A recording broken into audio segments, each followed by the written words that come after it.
Good afternoon, America. I'm Lisa Sharkey from HarperCollins, and I am the luckiest woman in the world right now because sitting right next to me is the man that all of you can talk to right now. It is Eric Braeden, aka Victor Newman. He's going to be signing your books. This is his book. I'll be Dan. Welcome.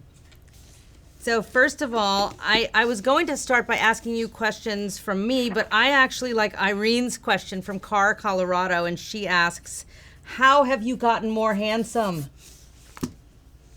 Secret. Tequila. No.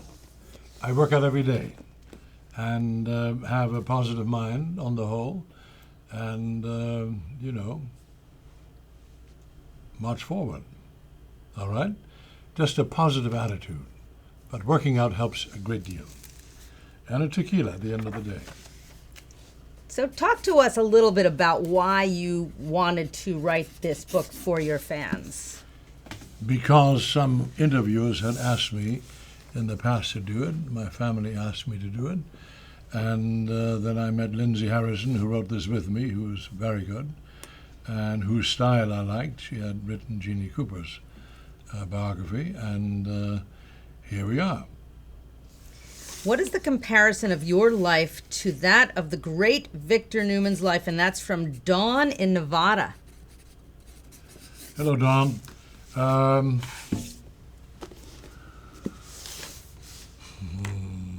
Tough upbringings, and Victor Newman grew up in an orphanage.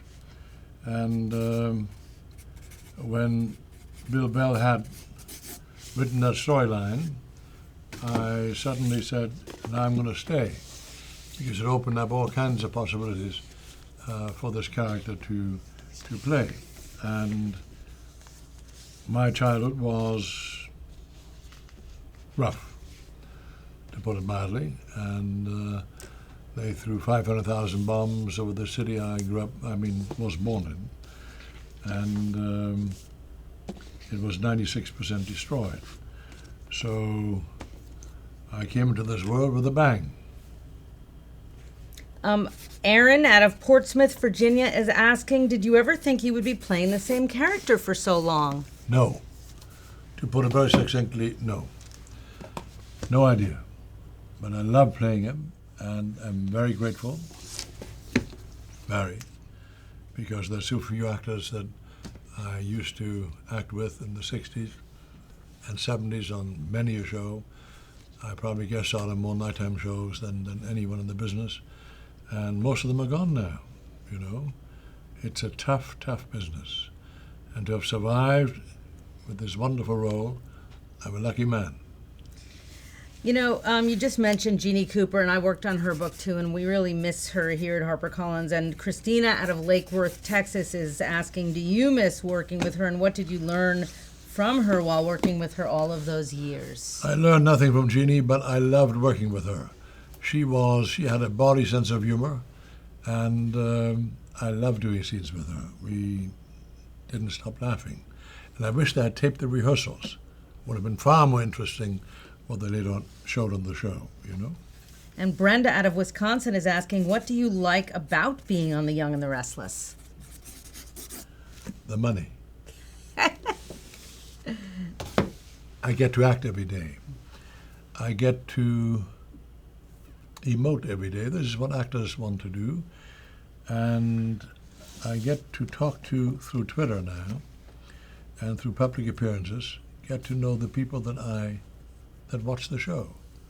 It's very deeply gratifying, to be honest with you, to know that I entertain people all over the world, and mostly in America. That makes me happy. What can I tell you? Now, two people are asking a similar question, so I'm going to give them both credit. Beatrice out of Daly City, California, and Lisa out of West Henrietta, New York. And they both want to know, what is your favorite storyline that has featured your character? Hands down, it had to do with Victor. First of all, the first storyline with Nikki, when she finds out that he grew up in an orphanage, was on Christmas Eve. She had not known enough about Victor. He was a rather mysterious character, very mysterious about his childhood. And he finally opened up and told her that he was born in an orphanage.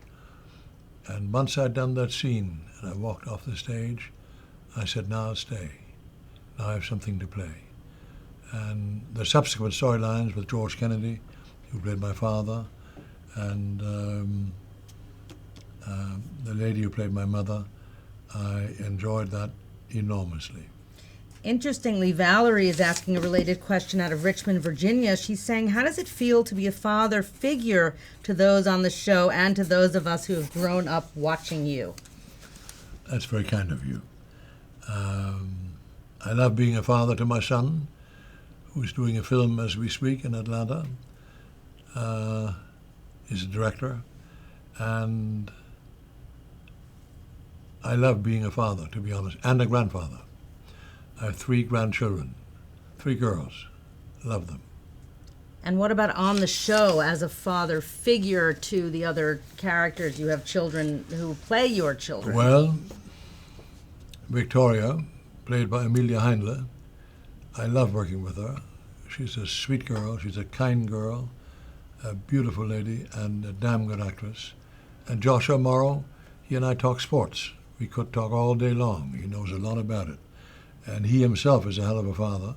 I've been to some of his son's soccer games, and he's a damn good actor. So, and Melissa Ordway, who plays Abby, very funny, very charming, beautiful lady, and damn good. So, and Faith is adorable, simply adorable. And the little boy, Max, I guess his real name, wonderful to work with. So I'm a lucky man. Moving off of The Young and the Restless for a moment, because your life has contained many acting jobs, and this is a great question from Mary in Michigan. With your personal history, was it hard to be in Rat Patrol? And maybe give a little bit of a background for people that aren't aware of that. It's a great story in the book. That's a good question, Mary.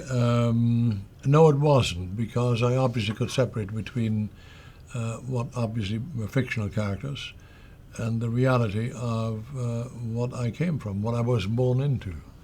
And on a personal level, dealing with that legacy was very tough.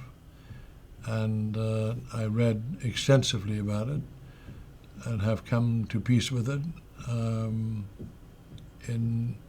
after really beginning to sort of understand why certain things happened. But I will never, ever understand the Holocaust.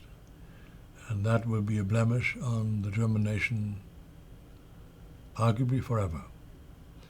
And for that, I will not forgive the people who then were in charge of the German government, the damn Nazis. I will not forgive them for that.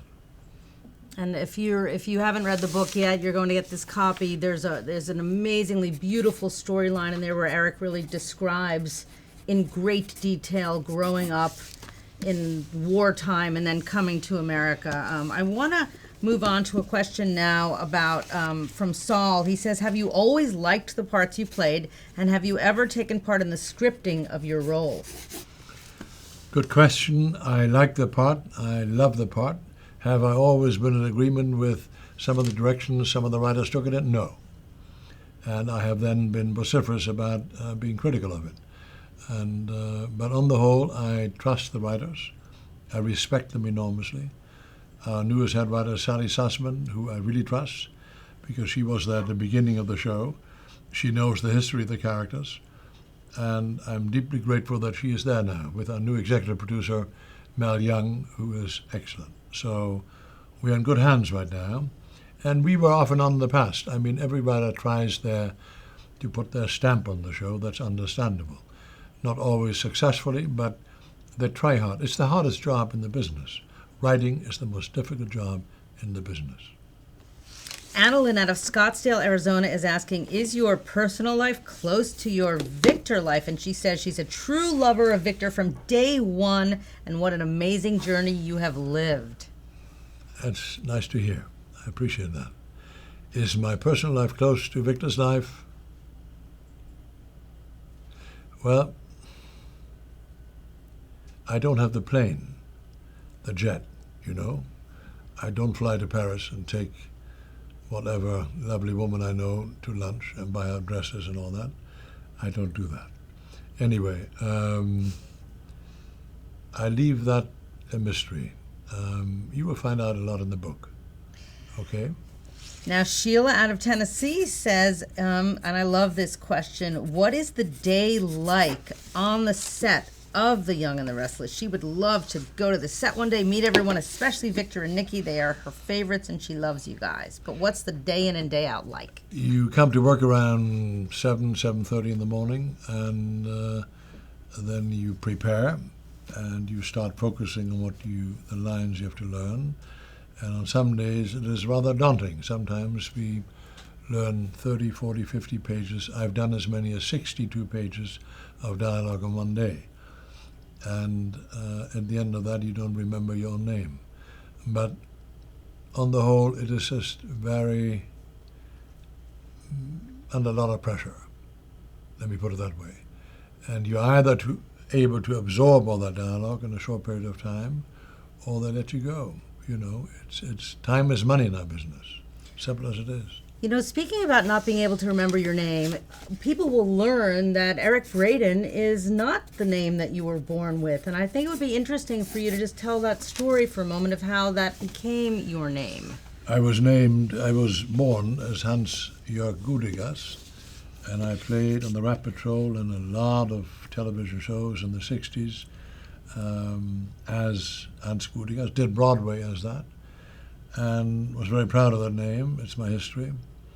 And did a film called 100 Rifles with Burt Reynolds and Jim Brown and Raquel Welch with that name. And whilst doing that film in Spain, I was offered to test for a starring role in a picture at Universal Studios called Colossus, the Forbin Project. It's a film about computers. Excellent film. And I flew to LA and did the screen test and flew back, and they called me. They said, Lou Wasserman, who was then the president of Universal Studios, the most powerful man in Hollywood, said, I want him to star in this picture, but he needs to change his name, that no one with a German name would star in an American picture. And I very, very reluctantly, painfully, made the decision to go ahead. And I took the first part of the village I'm from in Germany called Braeden, and hence Braeden, Eric Braeden. Difficult decision, to be very honest with you. What about the Eric? How did you come up with that? Eric it's a distant family name amongst relatives, and I've always liked it, and it could be anything. It's sort of Northern European. It could be English, Scottish, Swedish, whatever. It's Northern European in that sense, and American, of course. You must remember the largest ethnic group in America, look on Google, is German. Unbeknownst to most people, because of both world wars. And because that son of a bitch Hitler ruined Germany's name. That's why we don't know the fact that Germans constitute the largest ethnic group in America. Hence, Germans have contributed enormously, substantially, to the success of what is America. Now, this is wonderful because you just talked about your name, and Sherry out of Murrieta, California says, we named our son Braeden after Eric Braeden. He's now 17. We love you. That's very kind of you. I really appreciate that. Wow. Thank you. So Candy out of Modesto says she's watched you on the YNR since the early 70s. She's loved you and Victor. And she says, do you ever get tired of fighting with Jack or going back and forth with Nikki, divorcing and reconciling? With Jack Abbott. No, I like it a lot, and I don't get tired of it, and he is a wonderful actor. I respect Peter Bergman enormously, and that conflict is a very important part of our show. And we talk to each other in real life, and respect each other. Okay? Am I tired of it? No. And now what about, do you ever get tired about going back and forth with Nikki, divorcing and reconciling? Well, you know, somebody has to do it. 4 or 5 times now, or whatever? To be frank with you, I don't like when we have so many disagreements. However, having said that, without conflict, there's no drama. You need the conflict to have drama. Otherwise, the writers have nothing to write about. Mel and I like each other a lot.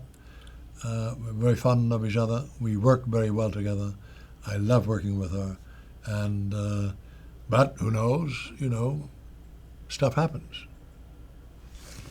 Do you ever, when you work with her so closely, do you feel as though she's a family member because she's on your TV family? That's an interesting question, and I discussed it just recently with a friend.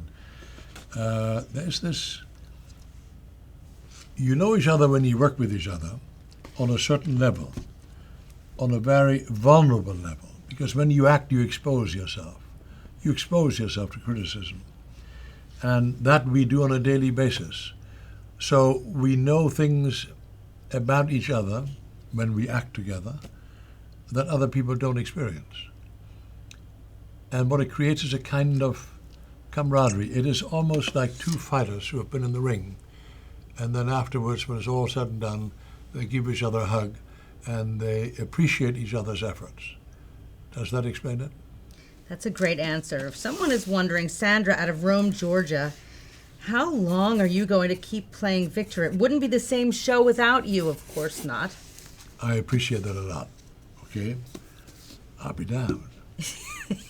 So, I don't know. I'm still young and restless and intend to remain so, all right? I'm a feisty bastard. There you are. Do you always like the direction the writers take Victor in, or do you No. ever say, hey, that stinks? No, I don't. Sometimes I get, but you know, as an actor, I get paid to act. I don't get paid to write. So the challenge is to take what someone else wrote and make it real, even if you disagree. But try to make it, that's the challenge. It may look real to you on television afterwards, but trust me, there are moments when you read the script and said, who the hell wrote this? And then the next moment you say, okay, can't complain about it, let's make it real. That's the discipline of an actor. Speaking of making it real, I know that I said I was the luckiest woman in the world, but the second luckiest woman in the world is Cindy from Amarillo, because she's on the phone right now, and we're going to bring her phone in, and we're going to let her actually grab that phone right there, Eric. That is it. Okay. Cindy, I'll She's be on damned. speaker. She's on speaker so we can hear. Okay. How the hell are you? I'm fine. How are you? Where are you calling from? I'm calling from Amarillo, Texas. Amarillo, Texas. I think I've been there. I think I've been there. Have you? I think so. You know, when I first came to America, it's in the book, I came to Galveston, Texas. Oh. And my cousin, who had come to Germany, from Germany to America in the early 50s, she was a doctor and she taught at the John Seeley Hospital, I think, in Galveston. And my first job in America, It's a terrible job. just turned 18. Uh-huh. She had a friend who was a pathologist, and they gave me a job the next morning that I came there. I came by Greyhound bus from New York to Texas. And the first job was in the cadaver hall, cutting open knee joints, because the doctor wanted to do research on arthritis. That was my first introduction to work in America. So, Cindy, do you have a question for Eric? Yes. I wanted to know if he would ever consider running for president of the United States. Ooh, what a great, what a topical question. You know, Cindy, I'm very interested in politics, but that is a daunting task. I have respect for anyone who puts his or her ass on the line to run for president of the United States. That is tough. That is ruthless. That is a huge. That is hard. And kudos to anyone who has done it, and kudos to anyone who has achieved it and been successful. What will happen once they're in power, who knows? But I wish him good luck. Okay? All right, well, thank you, Cindy. Thank you, you. Cindy. You're the best. Thank you. All right, we're going to hand this phone back, and we have another question right now. And this is an important question because a lot of the book takes part and really delves into the issue that you wanted so much to talk about, which is your issue of German identity and your desire to let the world understand that not every person born in Germany is in any way anything other than a good, deep human being. And so this question is from Janet in Ridgeway, Virginia, and she says, how do you see your work with the German American Culture Society shaping the cultural strains faced in America today? Maybe talk a little bit about what your work is with the German American Culture Society. That's a very good question. It's all in the book. When I began to realize what atrocities had been committed in the name of Germans, I realized that in the early 60s. In Germany, when I grew up, we didn't discuss the Second World War, only the fact that they had lost it, and you were mostly concerned with rebuilding the country. My town was 96% destroyed, so you didn't ask questions about what really happened. That we all woke up to, mostly in the 60s, and it was deeply, deeply shocking. Very shocking. And yet at the same time, when I played all those Nazi characters on television, I began to be upset about the dehumanization of anything German. I loved the country I came from, loved my parents, loved my brothers, loved my friends, had a normal childhood, a rough childhood, but a normal one.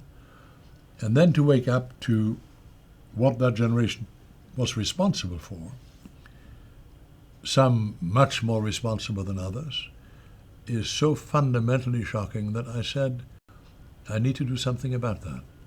I need to engage those who suffered the most egregiously during the Second World War, namely our Jewish fellow citizens. We need to talk. And they need to know about my pain, and I need to know about theirs. And that is why I created the German American Culture Society, to have that kind of dialogue. Because all of us, black or white, Muslim or Christian, Jewish or Christian, Buddhist or whatever, we must sit down and discover what we have in common as human beings. We have so much in common as human beings. And that is what I set out to do. And I hope that I have attributed incrementally to a better understanding. Oh, thank you. Okay, this is a much lighter question, but from Marcella in Junction City, Wisconsin, and she wants to know, what do you do at the end of the day to relax? Very simple. I work out.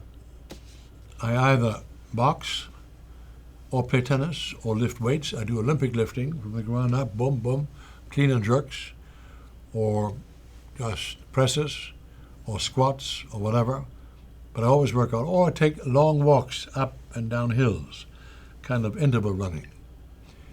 I tell you, the best medicine there is, the best therapy there is, better than any pill, any shrink, work out, really. Endorphins. Well, endorphins. The endorphins flood the brain. And once you're out there, once you're an oxygen debt, all that shit goes right out the window. And you start feeling good again. And then you're hungry. And then you eat, and you enjoy all that. And then you meet with family or loved ones. And in my case, I often have dinner with my son. I love being with my son. He's in the same business as a writer and director. And so, yeah, and then you're essentially grateful to being alive, to feeling good, and to kicking ass. Elaine from Canada, from Saskatchewan, Moose Jaw, says, well, I'll be damned. Is this your first book, and how long have you been working on it? I've been to Saskatchewan. I was in Saskatoon. I was in Prince Albert, I think. Is it called Prince Edward or Prince Albert? I forget. Prince Edward Island? Prince Edward, no. Anyway, in Saskatchewan. I liked it.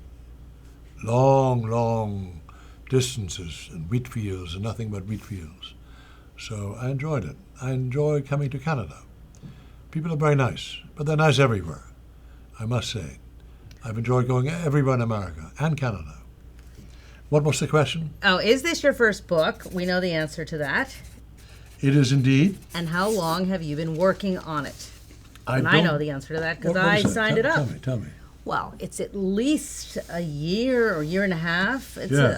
I mean, he's been working on it his whole life because he had to live the life and then had to constantly be thinking about it. And then we started in earnest probably, I'd say 18 months ago, something Long like ago. that. How time flies. Yeah, when you're I having guess- fun. Has it been fun? Lisa knows the answer better than I do. It has been, yes, less painful than I thought it would be. Okay, and I did it with someone, Lindsay Harrison, and she kept it relatively light. You know, we brooding Northern Europeans have a tendency to sometimes get stuck in a certain subject matter, like Ingmar Bergman films, and she kept it light. So here we are. I'll be damned. Lenny out of Oakland, Tennessee says, how was working with Linda Carter on Wonder Woman back in 1975? Linda Carter was one of the most stunningly beautiful women I've ever worked with. And she couldn't have been nicer and more charming. And I hope she's well. I think she is. I heard something that she was active in some part of her public life. And she was very nice. Debbie out of Sumter in South Carolina wants to know, what is your favorite vacation spot? You know, I live in California, I live in LA, I love LA. Took a while to get used to it. Took about 10 years, to be honest with you, to really like certain aspects of it. And now I'm so used to it. I'm a very physical person. I love to work out, I love to be in the open, and love to eat outside. I've learned to really deeply like California.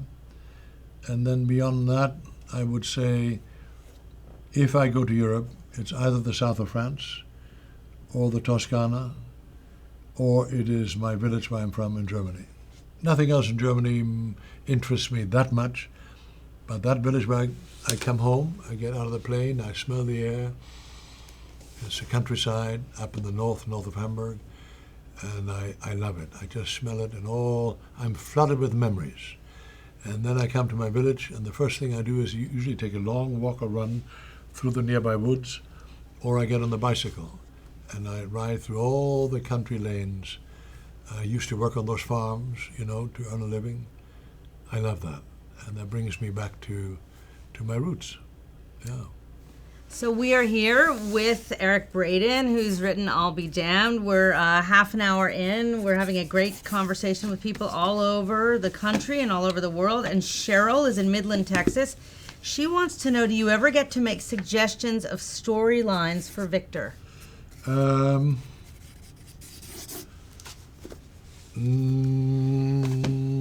No. Yes and no, but mostly no.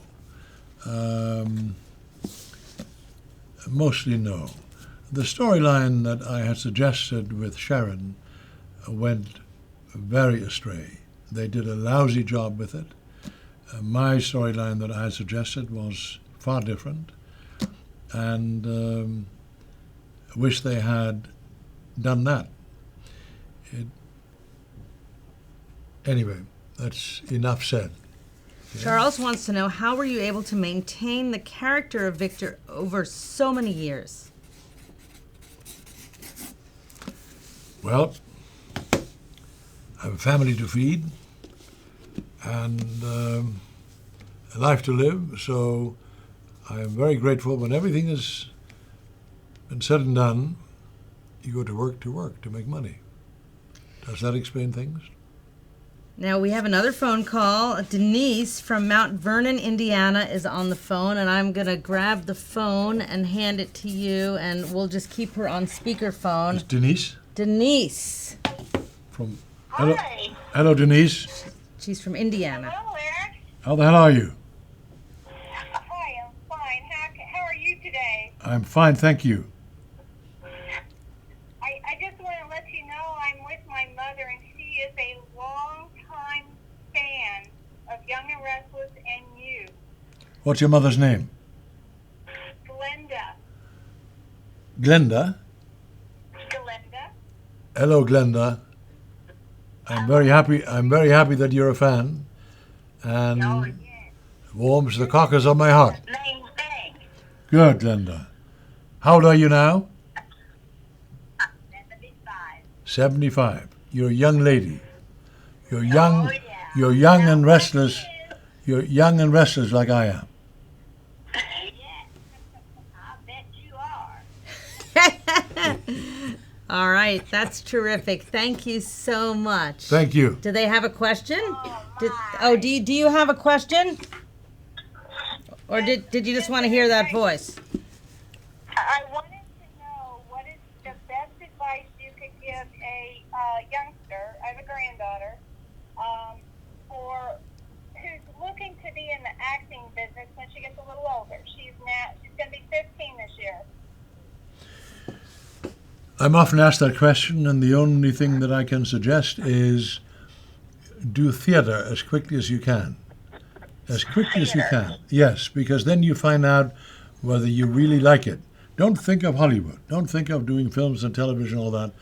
Start in the theater to find out if you really like it. Do you understand? Yeah, so for those who couldn't hear, because I'm not sure they could hear, they're asking about a 15-year-old who wants to become an actor, and they needed some advice from this famous actor. Emmy Award winning, I might add. The problem is that a lot of people are attracted by all the glamour of Hollywood. It ain't that glamorous. It really isn't. Only during those award show nights. And it really isn't. It's just hard work, very sober, hard work. And you really need to know that you want to do it. And you find that out by doing theater. And if not only do you like it, but you know that the people like you doing what you're doing, then pursue it. Very well. And Okay. that's long hours. Oh, it can be long hours, but that doesn't bother us. It doesn't bother creative people how long they work. It really doesn't. Love it. I love it. Long hours don't matter. You bet I love it. You bet. All right, well, thank you. That was a great answer.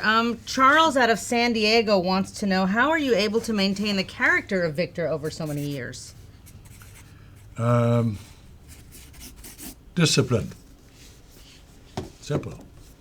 Penny out of Fort White, Florida. This is an interesting question. Have you ever used a real-life tragedy to help you get into the emotions of a scene? Very good question, and the answer is yes. We all draw, all of us, all human beings, we are the result of memories, and some very painful memories sometimes. And you use that. You allow yourself to have access to those emotions and to those thoughts. And then, under the pressure of acting, sometimes the association is made very quickly. And the barriers that a lot of people maintain to cover up their painful emotions, we as actors allow ourselves to have access to them. That applies to writers, it applies to artists, period.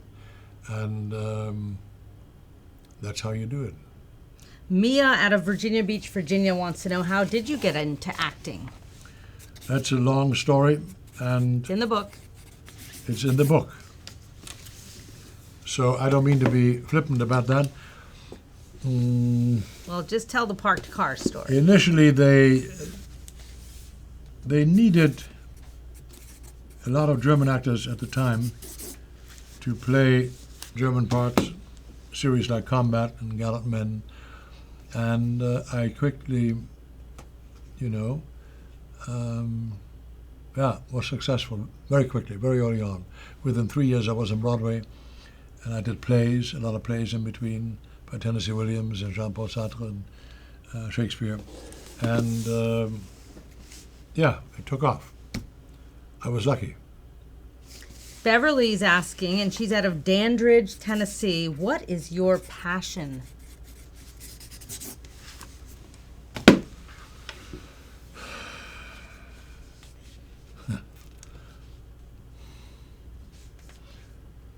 Well, my passion.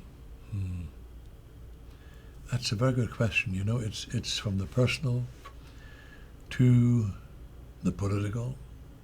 I'm very interested in what goes on in the world. In the book, there's a speech that I wrote, I gave to Gorbachev, another one I gave to Ronald Reagan, and about the extraordinary developments in the 80s that led to the German reunification. I'm very passionately interested in the political scene right now, albeit it angers me to a large degree, but it is something we have all got to go through. And I wish those in power, I wish them well. And don't piss off too many people. So there's no reason for it. This is a beautiful country. This is a great country. It always was great. Tell me. I know. I'm an immigrant, as most of your forefathers and foremothers were immigrants. This is a great, strong country. And the bullshit that it is not is bullshit. Okay? There you are. All right, let's move back to The Young and the Restless for a moment. And Christy out of Omaha, Nebraska is asking if you could tell us one of your favorite scenes that you've played. Has to be with Nikki when I tell her about my childhood and about the life in an orphanage. That was arguably, and the scene with my mother, when I explained, when she comes to me and pretends to be my mother. I think she pretends, but she says something that only she could have known. She talked about a hole in the sweater, and only she could have been. Then I knew that she was my mother. And that moment I will never forget, because I was totally unprepared to play that scene. I didn't know how to do it, but I did it. It was an enormous amount of anger and pain in that scene, and one of my most memorable scenes. Janelle out of Tacoma, Washington asks, do you have a hard time transitioning from Victor to Eric after filming, since you've been playing him for so long? Not in the least. It goes like this, boom. They say cut, I'm out of it. I'm into wanting to find out, you know, for example, now we had the Super Bowl, a great Super Bowl. My God, what a hell of a game that was. At 28-3 for Atlanta, I said, forget it. It's over. I took a walk, only to come back and say, are you serious? They tied it up. Fantastic game. I love football. Love it. And how do I get out of character? Very quickly. By immediately segueing into reading, in my case, the New York Times or the BBC, or listening to CNN and listening to Stephen A. on First Take. And you were with Stephen A. Smith today, were you not? I was today on First Take with Stephen A., who I respect a great deal. And who wrote the foreword to your book. That's right. So if you get this book, not only will you get Eric's book, but you will get to read what Stephen A. Smith wrote about him. Stephen A. Smith is an extremely bright man, and that guy can talk about anything without a hitch, without a beat, missing a beat. He is just so sharp. And we may have some disagreements politically, but we never talk about that because we talk about sports. And there he knows a lot about. Jody out of Howards Grove, Wisconsin is asking if you were ever ruthless in real life. I guess you're so good at it on TV. Good question. A few times, yeah. But never unprompted. Someone always pisses me off when that happens. I'm not a bully. I don't go after people. Never have. Always very nice, very polite. But you come after me, watch it. So don't mess with Eric Braeden. If you hadn't been an actor, Deborah out of St. Louis, Missouri wants to know, what path in life would you have taken? This may come as a surprise to you, but I wanted to join the Marine Corps when I came to America. And I went to the recruiting station in Dallas, Texas, and they gave me a test because I loved the idea of the Marines. I grew up tough, was an athlete, had won the German Youth Championship in track and field, and the Marines sounded like a hell of an idea. And I went to take the test, and there were all kinds of questions about math. Not my favorite subject anyway, but this time they talked about inches and feet and miles. So what the hell is that? I was used to the decimal. Centimeters, millimeters, meters, kilometers. It's very simple. You multiply by 10. And feet and inches and yards, I was completely lost. So I failed that test. And I didn't know certain vernacular terms in American English. I'd learned British English and knew a lot of Shakespeare, but didn't really know anything about practical, real-life American English. So you would have been a Marine if you hadn't I been? would have gone to the Marine Corps. I know I would have. How that would have ended up, who the hell knows? I don't. Could have imagined being a professional athlete. Would have liked that. Would have liked to have taught history. Be an academic. Would have liked to write, which my son does very well. Would have liked to direct films, and which my son does as well. He's directing a film right now starring Gerard Butler and 50 Cent, and called Den of Thieves. They're shooting it in Atlanta, Georgia, and I'm so proud of him, you have no idea. It warms my heart.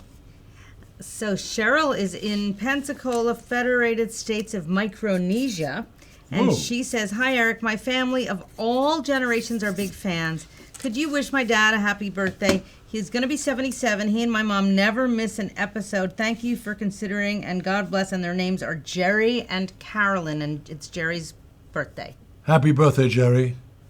And keep on fighting. Don't give up. And I'm happy that both of you, that far away from America, are watching the show. That warms my heart. Thank you. Jacqueline in North Miami, Florida says, "Would you be friends with Victor?"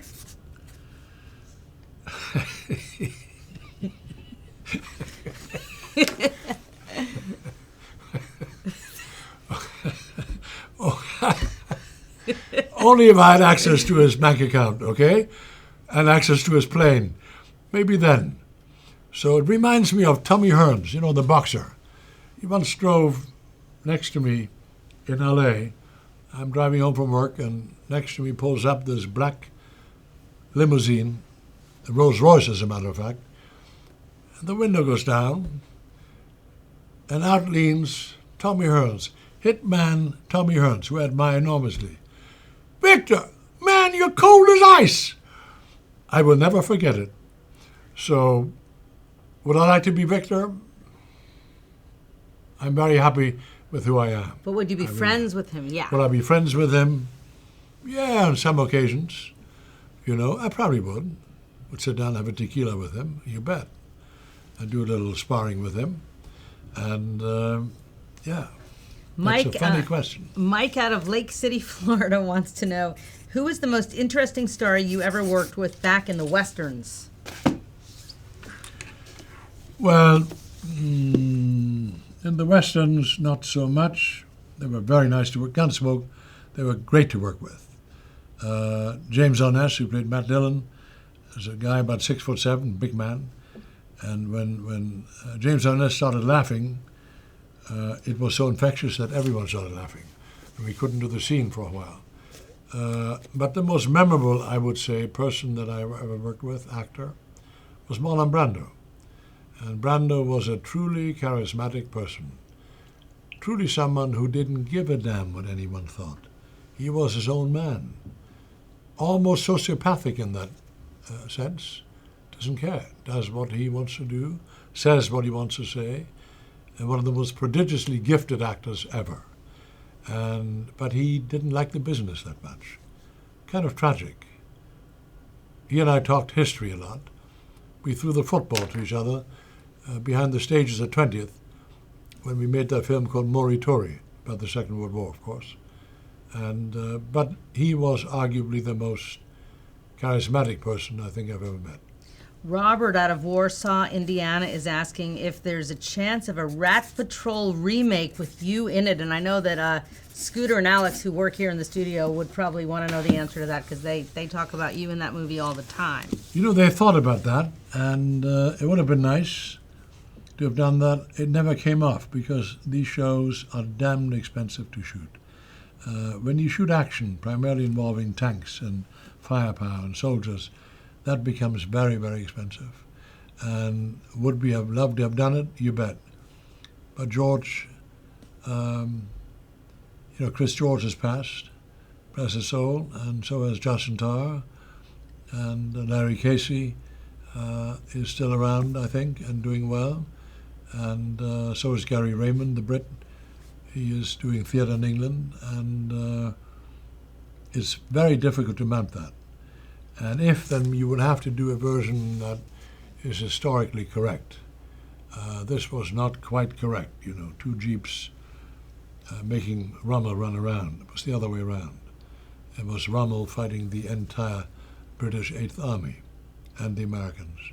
He was a brilliant field marshal and fighting for the wrong cause.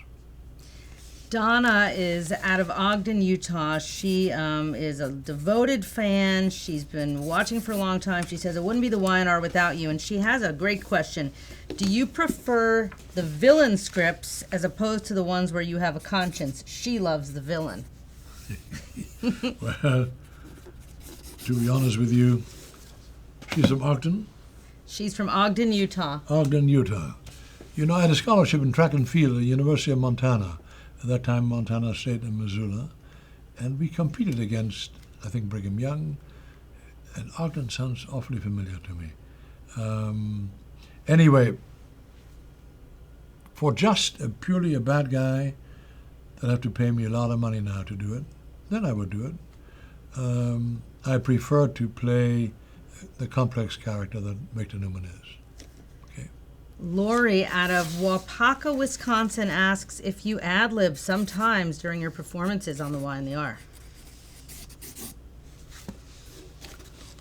I'll be damned.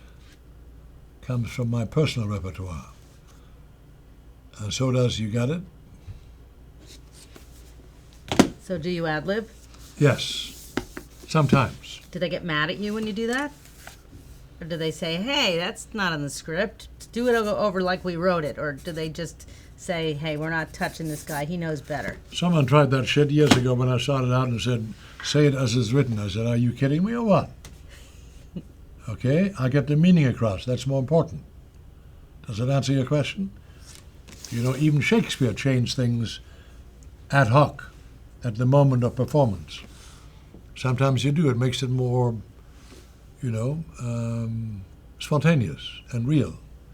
But we had a producer initially who said, every word has to be said as it is written. I said, to hell with you. Not going to happen. I'll do as best I can, but I'll give it as much of me as I can, and that's far more important. Kathy out of Downington, Pennsylvania asks, do you and Jack get along off the set, or do you really not like each other? Our relationship has evolved. We had some difficulties initially, and I have learned to respect him enormously. And I'm thankful that Peter Bergman is there, because our conflict, our enmity, works damn well for the show. All right? Does that explain it? Sherry out of Ohio wants to know, how does your wife handle you kissing all these beautiful women? Very good question. Very good question. It's tough. It ain't easy. It ain't easy. That's all I can tell you. Jamie lives in Modesto, California, and she wants to know if you have a favorite Hollywood moment.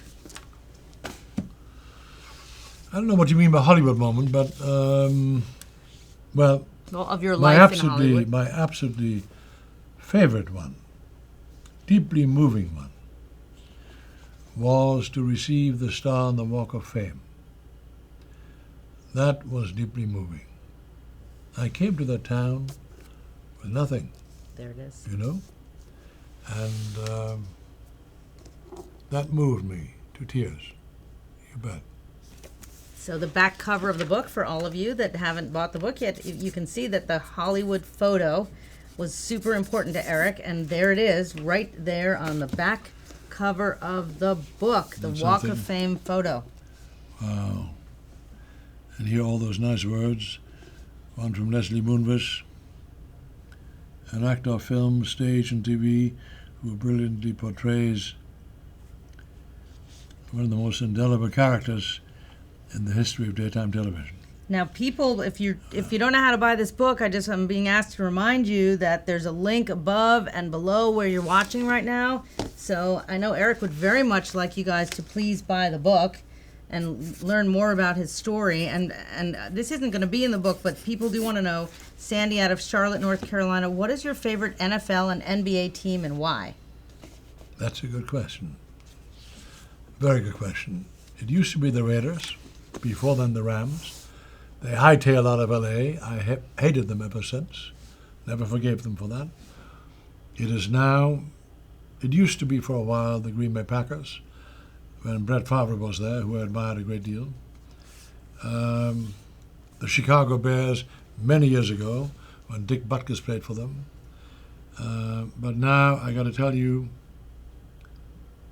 it is the Panthers, the Carolina Panthers, Cam Newton, and arguably one of the most gifted athletes I've ever seen. He's a monster, 6'5", 245, just an athlete. And but I've admired Peyton Manning a great deal. After those neck surgeries, to come back, to play on that level, my hat off to him. That's extraordinary, and extraordinarily dangerous. And now, Tom Brady, the fact that that guy was the least likely to succeed by all these statistics they gather for the NFL, even for college recruiting. I think he was drafted number 4 at Michigan. The others got sick, got injured. He took over. Enormous success. That coach, from what I understand, called Belichick and said, "You've got to take a look at Tom Brady." And I think he was drafted 190 or something. No one took him that seriously. For that guy to accomplish what he has accomplished against all those odds, to me, is one of the great stories in sports. I admire him enormously for that.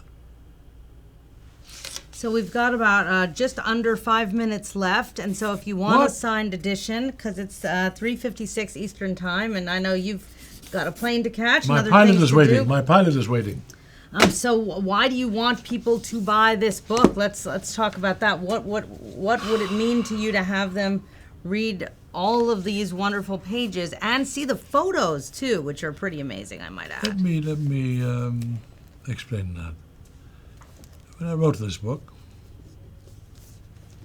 I am deeply grateful to you, the audience, because without you, this wouldn't be, I wouldn't be where I am, our show wouldn't be where it is, Hollywood wouldn't be where it is. It's you, the audience, who provide the ratings, who provide the money at the box office. Without you, it'd be nothing. So I thought that you deserve to know a little bit more about me. You've been so loyal, and that's why I wrote this book. So, I'll be damned, here it is. And I hope you'll enjoy it. All right? I'll see you on TV. Thank you.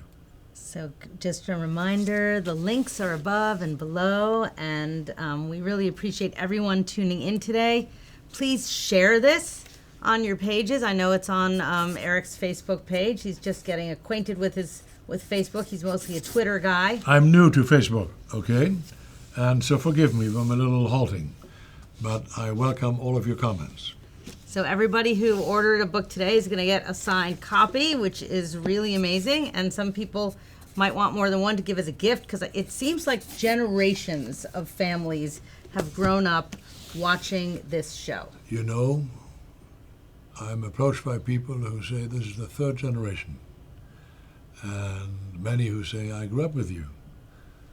So that's very heartwarming. And all over the world, by the way.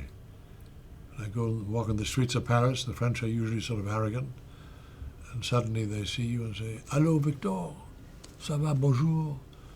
And on the streets of Istanbul, where women in their veils suddenly see one and they sort of blush. And in Israel, I was in a long conversation with Shimon Peres, one of the most remarkable men that I had ever talked to. And they invited me after that to the Knesset, that's the Israeli parliament. And a lot of people there stood up and came and shook hands, and it's incredible. I'm blessed. Thank you. All right. Well, thank you all so much for tuning in. Thank you, Lisa. Thank You you. did a hell of a job. Tried my best. And I mean, I'm just, so overwhelmed with these last few days of doing talk shows and publicity. And this is all because of the job that you and HarperCollins have done. Thank you. And I thank you for that. And All we right. appreciate you. Thank And you. we're proud to have been able to take your life and in some small way put it inside the covers of this book and put it out there to the world. So it's an honor for us on I behalf of appreciate it. everyone. Okay. All right. Thank you, everyone here. Bye, guys. This is like an online book signing thing. So I'll be signing books, and then I'll be answering questions. We're going to take 3 phone calls from some lucky winners. So just like if you stood in line for hours and hours, this is your chance to have a second with Glenn and ask him questions. We're hanging out again. We are live here at Franklin Entertainment in the office, kicking it. Hi, guys. I'm going to sign as we go, and you can buy, and we will ship this right to you. And we're also answering questions. Do you have any questions over there? How does one get on The Bachelor? As a seasoned comedian, do you ever completely bomb anymore? And if so, how do you deal? Oh, I have the best bombing story. What's the most satisfying snack to eat while wearing sweatpants?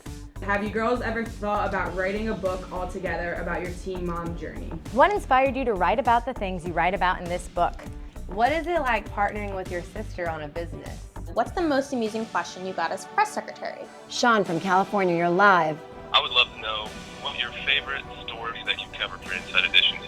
I'm wondering, what do you do for you personally to recharge and refresh yourself? I wanted to know what it was like seeing the stash plan for the first time when it was like a book and you had a copy of it. I think I started crying, actually. You did. You got emotional. I had like pure happiness. It was a wonderful moment. This is great. I hope I get his voicemail. I think this is actually the wrong number. But anyway, I was looking to buy a used Vespa. It was on Craigslist. It was a purple 1973 Vespa. It was missing the seat. Awesome. Thank you, Mr. Trump. You just made my year. So thank you guys so much for being here. Enjoy the rest of your days. I hope all of you that asked so many questions get some sleep. Good night, everybody. We'll see you tomorrow night. Thanks for tuning in, you guys. Bye. Bye. Bye. Thank you for watching, folks. Thank you, everyone. LiveSigning.com. Thank you so much for watching. Until next time. I believe this is as close to a hard wrap as I'll ever get, and this is as close to doing home shopping as I'll ever be. Goodbye, everybody. Thanks for coming. I'm going to go get drunk. Is that how we end it? I spilled water. I'm losing my voice. Mwah. Are we selling books, by the way? Good.